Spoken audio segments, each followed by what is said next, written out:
우리 하나님은 그러면 죄인을 어떻게 회개시켰습니다? 어떻게 죄에서 돌이키게 하셨나요? 어떻게 죄인을 변화시키셨습니까? 예, 하나님의 방법은 사랑입니다. 사랑. 하나님의 사랑으로 변화되지 않는 사람은 아무도 없어요. 그 어떤 사람도 없어요. 우리를 사랑하시기 때문에 죄에 빠진 우리를 그냥 내버려 두지 않으셨지 않습니까? 죄로 말미암아 전적인 무지, 전적인 타락, 전적인 오염과 전적인 무능 속에 그냥 막 고통받으며 그냥 지옥같이 살고 있는, 죄가 죄인질도 모르면서, 그러면서 사실은 열심히 사는데 사실을 알고 보면 영적인 내용을 딱 보면 실상은 지옥을 향해서 전속력으로 달려가고 있는 거잖아요. 그런 불쌍한 인생을 하나님은 가만히 내버려 두지 않으시고 우리에게 사랑을 베풀어 주셔서, 그것도 하나님의 사랑을 베풀어 주시고 가르쳐 주심으로 우리를 변화시켜 주신 것 아니겠습니까? 그 사랑이 뭐예요? 그 사랑의 실체가 뭐예요? 실체가 바로 예수 그리스도인 줄 믿으시기 바랍니다. 로마서 5장 8절에는 우리가 아직 죄인 되었을 때에 그리스도께서 우리를 위하여 죽으심으로 하나님께서 우리에 대한 자기의 사랑을 확증하셨느니라. 아멘. 하나님께서 우리를 사랑하시는데 말이에요. 그 사랑을 어떻게 확증하셨다고? 예수 그리스도예요. 예수 그리스도. 그리스도께서 죽으심으로 말미암아. 말로만 한 게 아니고. 그러니까 하나님의 사랑의 방법은 오직 예수인 줄 믿으시기 바랍니다. 그럼 예수가 아니면 우린 사랑받을 길이 없는 거예요. 하나님의 사랑 말이에요. 세상에서 말을 하는 그냥 달짝지근하고 막 간질간질하고 막 그런 사랑 말고, 그 유행가들에서 얘기하는 막 엄청난 그 사랑 이야기들, 그거 말고 우리를 본질적으로 변화시켜 줄 수 있는 그 하나님의 위대한 사랑 말이에요. 그 힘 있는 사랑, 신비하고도 놀랍고도 능력 있는 그런 하나님의 사랑 말이에요. 그 사랑은 오직 예수를 통하여만 받을 수 있는 줄 믿으시길 바라요.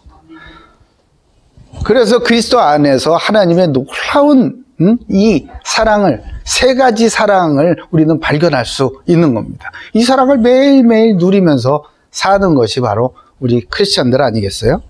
그 사랑이 뭐냐? 첫 번째, 은혜입니다. 은혜. 은혜는 뭐죠? 은혜는 그레이스라고 그래요. 그레이스. 이 은혜는요, 우리가 받을 수 없는 것을 주시는 거예요. 그게 은혜입니다. 우리가 정말 꿈도 못 꾸는 거, 상상도 못하는 것, 그것을 주시는 것, 이게 바로 은혜라는 거예요. 이 은혜를 다 경험하고 나면, 야, 내가 은혜 받았다 이러면요, 뭘로 결과되는지 아세요? 이 사람의 인풋이 은혜라면 아웃풋은 뭔지 아세요? 바로 찬송과 사명이에요. 찬송과 사명. 하나님을 자랑을 합니다. 그리고 내가 이 큰 은혜를 받았으니 내가 주를 위하여서 무엇을 할까? 찬송과 사명. 은혜 받았다, 이 감동된다가 거기서 멈추는 게 아니란 말이에요.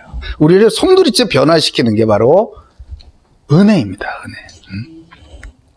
그 은혜. 에베소서 1장 7절에 우리는 그리스도 안에서 그 은혜의 풍성함을 따라 그의 피로 말미암아 속량 곧 죄사함을 받았느니라.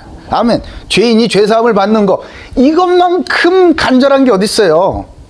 그렇죠? 죄인이 무죄 딱 이렇게 판결 내려주는 것만큼 간절한 게 어디 있겠어요? 근데 불가능하다고 생각하잖아. 그죠? 그런데 그걸 주시는 거야, 그걸. 어떻게 그럴 수가 있어? 갈라디아서 6장 14절에는 그러나 내게는 우리 주 예수 그리스도의 십자가 외에 결코 자랑할 것이 없으니 그리스도로 말미암아 세상이 나에 대하여 십자가에 못 박히고 내가 또한 세상에 대하여 그러하니라. 아멘. 그리스도께서 나를 위하여 십자가에 못 박혔기 때문에 내가 이제는 죄사함을 받았다는 거죠. 이 은혜가 너무나 감사하여서 그를 믿음으로 말미암아 나 역시 주님과 함께 십자가 못 박힌 거예요. 이 말이 뭐예요? 세상이 이제는 나한테 영향력을 발휘할 수가 없다는 거죠. 나는 이미 죽어버렸으니까. 세상 속에서 죄를 짓고 세상에 끌려다니고 세상에 휩쓸리던 그 이전의 나는 죽어버렸어요. 죽어버렸다. 이 말씀이 그 말이잖아요. 예수 그리스도의 십자가 외에 결코 자랑할 것이 없다는 거예요. 없다는 거. 오직 주님만 자랑하는 저와 여러분 되시길 주님의 이름으로 축복합니다. 자, 두 번째 하나님의 사랑은 자비예요. 자비. 멀시라고 그래요. 자비. 이거는요, 마땅히 받아야 할 것을 면케해 주시는 거예요. 마땅히 받아야 할 것을 면케해 주시는 거예요. 죄를 졌으면은 어떻게 돼요? 죽어야 되잖아. 그죠? 그죠? 당장 죽어야겠죠. 당장 지옥에 떨어져도 할 말이 없는 것 아니겠습니까? 그런데 죄를 지었음에도 불구하고 이 용서를 받을 수 있는 기회를, 죄사함 받을 수 있는 기회를 계속 오래 참으심으로 주시는 거예요. 이것이 바로 자비. 우리를 불쌍히 여기시는 긍휼히 여기심. 이것 때문에 오래 참고 계시는 겁니다. 그리고 우리에게 이 떨어져야 할 하나님의 분노와 그 지옥 심판, 이런 것들을 우리는 면케해 주신단 말이에요. 우리하고 이제 상관이 없게 되는 거예요. 그건 누가 받으셨다? 우리 대신 예수 그리스도께서 받으셨다 이거예요. 네. 이 자비, 하나님의 자비하심을 경험하기만 하면 이 사람들은요, 무엇이 삶에서 막 나오느냐? 바로 감사가 매일매일 나와요. 감사가. 또 겸손합니다. 이런 거 다 이거 내가 잘나서 한 거 아니잖아요. 하나님께서 나를 불쌍히 여겨주셔서 나를 통해서 하나님이 일해 주신 거 아닙니까? 내가 어떻게 교만하겠습니까? 하나님께서 나를 불쌍히 여겨주셔서 이렇게 해주셨는데. 감사 겸손으로 나오는 거예요. 감사 겸손으로. 디모데전서 2장 6절에는 그가 모든 사람을 위하여 자기를 대속물로 주셨으니 기약이 이르러 주신 증거니라. 뭘로 줬다고? 대속물. 응? 대속물. 대신 그 진노와 심판을 받으셨단 말이에요. 받으셨다고. 응? 뭘로? 말로? 아니요. 몸으로. 어디서? 십자가에서. 야고보서 5장 11절에는 보세요. 보라, 인내하는 자를 우리가 복되다 하나니 너희가 욥의 인내를 들었고 주께서 주신 결말을 보았거니와 주는 가장 자비하시고 긍휼히 여기시는 이시니라. 아멘. 하나님께서 만약에 우리에게 자비를 베풀지 않으시는다면, 우리를 긍휼히 여기시지 아니하신다면 우리가 여기서 숨쉬고 있겠습니까? 벌써 지옥불에 떨어져야 마땅하잖아요. 우리의 양심은 알지 않습니까? 내가 매일매일 죄 짓고 산다는 것. 그럼에도 불구하고 주님은 우리를 불쌍히 여겨주시는 거예요. 불쌍히 여겨주셔. 주님의 자비하심을 여러분 받아들이고요. 또 감사와 겸손함으로 주께 영광 돌리는 저와 여러분 되시길 바랍니다. 세 번째 하나님의 이 사랑은요, 호의예요. 호의. 페이버. 이거 우리나라 말로는 마땅한 번역할 적당한 말이 없다고 하는 거예요. 페이버. 이건 하나님의 특별한 사랑. 특별한 사랑. 그러니까 안 줘도 되는데 주시는 거예요. 안 줘도 되는데 주시는 거야. 왜? 사랑하니까. 자식이 이렇게 있어도요, 특별히 이렇게 마음이 더 가는 자식이 있다고 하잖아요. 같은 교실에서도 교사로서 그렇게 하시더라고요. 같은 교실 안에도 특별히 뭔가 귀여워 보이고 뭔가 조금 더 이뻐 보이고 마음이 가는 그런 사람이 있다고 하잖아요. 우리 교회에는 제 눈에 그런 사람이 있게 없게? 있게. 누구게? 안 가르쳐주지, 그건. 그건 안 가르쳐주죠. 그게 호의예요. 특별히 그런 게 아닌데 이상하게 마음이 더 가. 그래서 안 주셔도 되는데 더하여 주시는 것, 그것이 바로 호의예요. 호의. 그러니까 하나님께서 우리에게 호의를 베풀어 주시는 사람의 삶에는요, 항상 뭐가 있다?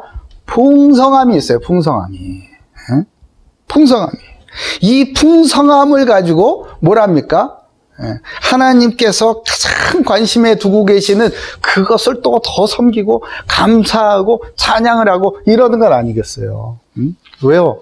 하나님의 관심과 그 사람의 관심이 딱 맞아떨어지니까 뭘 그렇게 잘하지도 않고 뭘 그렇게 뭐 뛰어나지도 않음에도 불구하고 하나님께서 더하여 주시는 거예요. 누가복음 6장 38절에 보면요, 주라 그리하면 너희에게 줄 것이니 곧 후히 되어 누르고 흔들어 넘치도록 하여 너희에게 안겨주리라. 너희가 헤아리는 그 헤아림으로 너희도 헤아림을 도로 받을 것이니라. 아멘. 주라 그러자. 주라. 베풀라는 거예요. 베풀라. 왜 그러시죠? 하나님도 역시 베푸시는 하나님이니까. 하나님은요, 공급하시는 하나님이고요, 우리에게 좋은 것들을 공급하시고 베풀어 주시기를 기뻐하시는 하나님이에요. 그러니까 하나님의 관심은 어디에 있겠어요? 우리에게 사랑을 베풀어 주시는 거, 그죠? 사랑을 주시는 데 관심이 있단 말이에요. 그런데 그 관심과 내 관심이 딱 맞아떨어졌어. 네? 하나님께서 이렇게 사랑을 주고 싶은 그 사람에게 나도 역시 사랑을 주고 싶어. 그리고 사랑을 주려고 애를 써. 그런다면 하나님께서 얼마나 기쁘시겠냔 말이야. 아이고, 하여튼 요거 이렇게 귀여운 짓을 이렇게 해요. 이렇게 내 마음을 시원케 해주는 자구나. 예? 나랑 어쩜 이렇게 마음이 합한 자냐. 이렇게 말씀하여 주시지 않습니까? 그런 사람한테 어떻게 한다고요? 그냥 주는 게 아니에요. 기도응답을 그냥 주시는 게 아니에요. 어떻게? 누르고 꾹꾹꾹 누르고 밥 꾹꾹 눌러 담는 거 아시죠? 누르고서 흔들어서 빈틈이 있을까봐 막 이렇게 흔들어 가지고 넘치도록 하여서 어떻게 한다? 네, 안겨주신답니다. 누가 뺏어가지 못하게 안겨주신답니다. 이 축복이 저와 여러분에게 있기를 바랍니다. 아멘. 하나님의 페이버 말이에요. 이 시대에 말이에요. 이 시대에 우리에게 주신, 이 말세를 살아가는 우리에게 주신 하나님의 이 페이버 중에 페이버는 뭘까요? 여러분 뭐라고 생각하세요? 저는 그게 바로 교회라고 생각합니다. 교회. 그리스도 안에서 하나님의 사랑을 경험할 때 어떤 사람이든 변화가 되는 거예요. 이 사랑은 교회로부터 흘러오게끔 하나님께서 하셨잖아요. 왜요? 교회는 그리스도의 몸이기 때문에. 오직 그리스도로만, 예수 그리스도로만 하나님의 사랑을 경험하고 우리가 공급받을 수 있는데 말이에요. 이것을 위하여서 하나님께서 이 말세를 살아가는 우리를 위해 교회를 세워주셨다. 이게 얼마나 특별한 우리를 향한 사랑 아니겠습니까? 무지한 죄인은요, 자기 죄를 깨닫게 됩니다. 어떻게 하면? 하나님의 사랑을 딱 받기만 하면요. 미련한 자는 지혜를 얻게 되고 무능한 자는 전능하심으로 세워지게 되는 겁니다. 또한 연약한 자는 하나님의 강한 오른팔로 늘 그와 함께 하시며 붙들어 주시는 그런 놀라운 삶을 살게 되는 것이죠. 하나님의 사랑은 모든 것을 변화시킵니다. 이 놀라운 하나님의 사랑을 온 세상에 전하도록 하시기 위하여서 하나님은 교회를 세우셨습니다.